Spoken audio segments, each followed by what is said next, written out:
10월 31일 월요일 마지막 헌혈. 호주에 사는 한 고령의 노인이 병원을 찾아 헌혈을 했습니다. 헌혈을 마친 노인이 병원을 나서자 무수히 많은 사람들이 꽃다발을 들고 기다리고 있었습니다.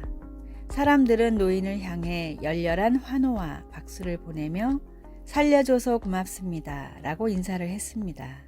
축하의 주인공인 해리스는 60년 전 우연히 수술을 받다가 자신에게 RH병을 치료할 수 있는 항체가 있다는 사실을 알게 됐습니다. 의사들은 희귀 항체를 가진 해리슨에게 놀라움을 금치 못했습니다. RH병은 산모의 혈액이 태아를 공격하는 희귀병인데 해리슨의 피로 이 병을 고칠 백신을 만들 수 있었습니다. 자신의 헌혈로 사람을 살릴 수 있다는 걸 알게 된 해리슨은 이후 2주마다 한 번도 거리지 않고 60년간 헌혈을 했습니다. 1173번의 헌혈을 통해 200만 명을 살린 해리슨은 81세가 되면서 호주법으로 더 이상 헌혈을 할 수가 없었습니다.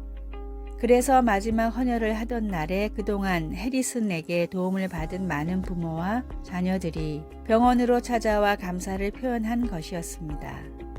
한 사람의 삶이 수백만 명에게 생명을 선물로 줬듯이 예수님의 보혈로 모든 사람들이 구원받을 수 있습니다. 분명하고 유일한 진리이고 영원한 생명을 주는 예수님의 보혈을 세상에 힘써 전하십시오. 오늘의 말씀. 우리는 그리스도 안에서 그의 은혜의 풍성함을 따라 그의 피로 말미암아 속량 곧 죄 사함을 받았느니라. 에베소서 1장 7절.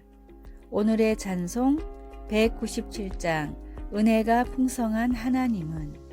오늘의 만나 나에게 주어진 것으로 영원한 생명을 주는 주님의 복음을 전하는 기회로 사용합시다.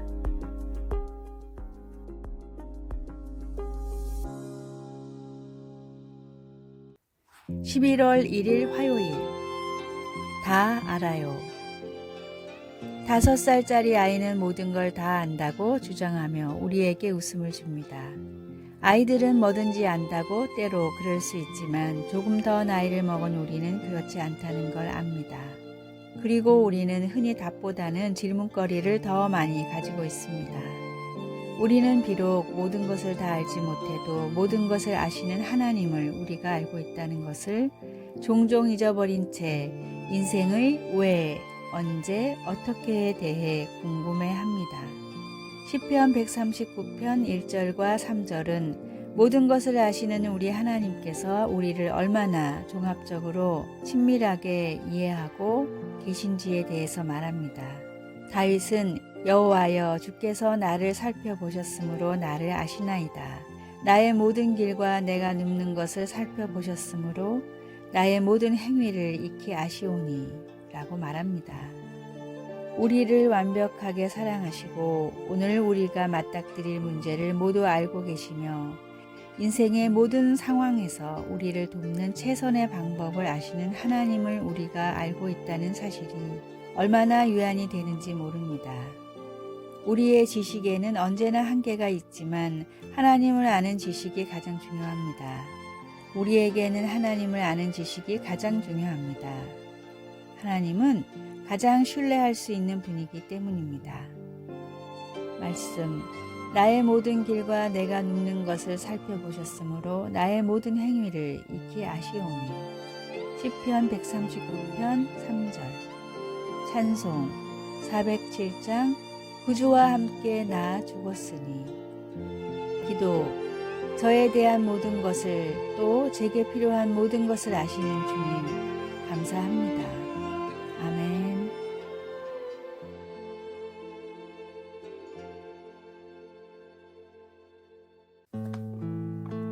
11월 2일 수요일.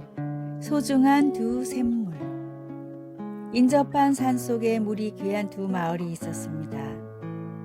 두 마을에는 소중한 샘물이 하나씩 있었는데 한 마을은 샘물을 누구나 마음껏 사용할 수 있었지만 다른 마을은 정해진 양만큼 사용할 수 있었습니다.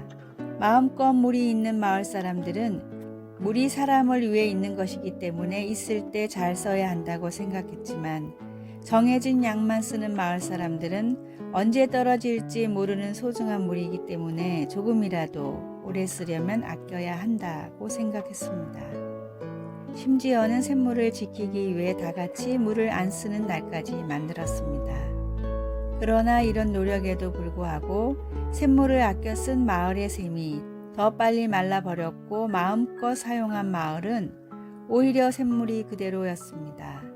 왜 이런 차이가 일어났을까요? 사용한 만큼 솟아나고 그대로 두면 썩어버리는 샘물의 특징을 아껴 쓰는 마을 사람들은 몰랐기 때문입니다.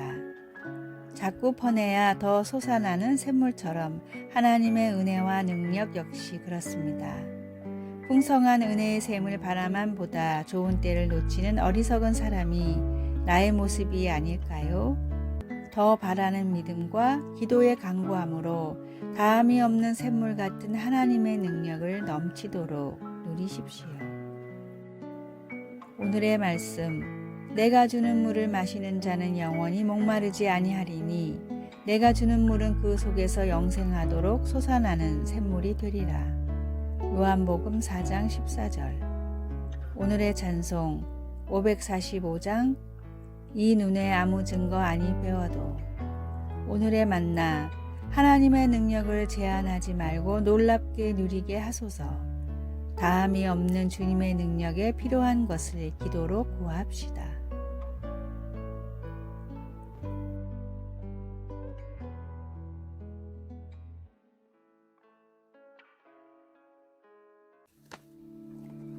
(11월 3일) 목요일, 멍게의 운명이 아닌 성장으로.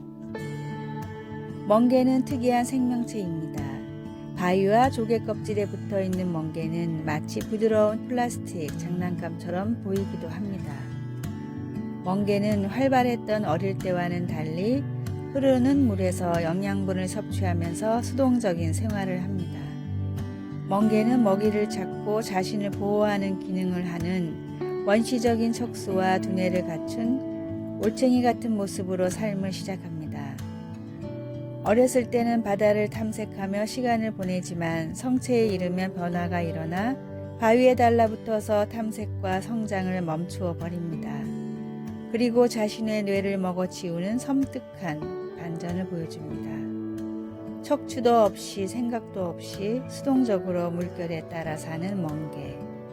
베드로 사도는 우리에게 그런 멍게의 운명을 쫓지 말라고 권면합니다. 우리는 성장하도록 부르심을 받았고 그것은 곧 하나님의 성품에 참여하는 것을 의미합니다. 성장은 곧 정신적으로는 그리스도를 아는 지식을, 영적으로는 덕과 인내 그리고 절제의 모습을, 실제 삶에서는 서로 사랑하고 대접하며 각각 은사를 받은 대로 봉사하는 것을 더해 가는 것입니다. 베드로는 이 같은 성장을 통해 우리가 게으르지 않고 열매 없는 삶을 살지 않을 거라고 말합니다. 이 성장회로의 부르심은 10대뿐 아니라 70세의 사람에게도 똑같이 아주 중요합니다. 하나님의 성품은 바다처럼 광대한데 우리는 고작 몇 미터 밖에 나아가지 못했습니다. 하나님의 끝없는 성품을 탐구하며 새로운 영적 모험을 떠나 보십시오. 배우고 섬기며 위험을 감수해 내십시오. 성장하십시오. 말씀, 이런 것이 너희에게 있어 흡족한즉 너희로 게으르지 않고 열매 없는 자가 되지 않게 하려니와. 베드로후서 1장 8절. 찬송 453장 예수 더 알기 원하네. 기도, 하나님 아버지, 매일 주님을 더 닮아가려는 열정을 저에게 주소서. 예수님의 이름으로 기도드립니다. 아멘.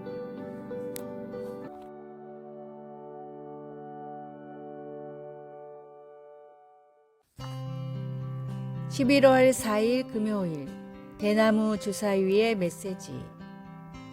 조선시대 선비들에게는 의기라는 중국 문화가 유행했습니다. 물컵처럼 생겼지만 정작 물을 부으면 쏟아져 버려 마실 수 없는 쓸모없는 컵인데 이 컵 주변에 청빈, 안분과 같은 분자의 교훈을 적어 부와 명예 같은 것들은 컵으로 빠져나가는 물과 같이 쓸모없는 것이며 정말 중요한 것을 잊지 말라는 일종의 교육용 도구였습니다.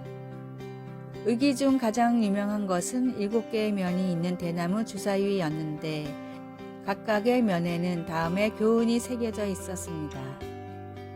첫 번째, 매일 3번 감사의 말을 하라. 두 번째, 홧김에 나오는 말을 3번 참아라. 세 번째, 남을 3번 칭찬하라.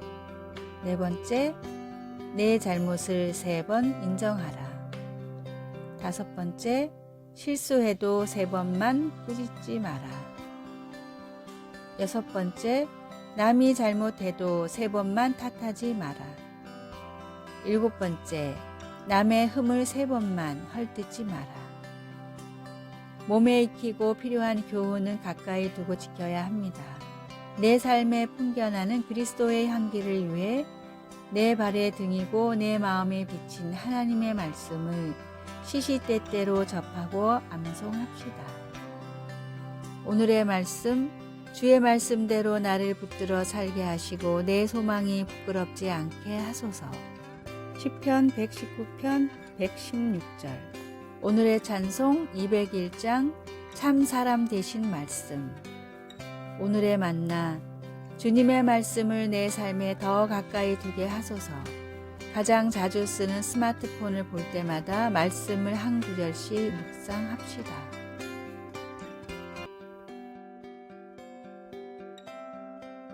아래의 빨간색 글자 구독을 누르시어 더 많은 전도의 열매를 맺으시기를 기도합니다.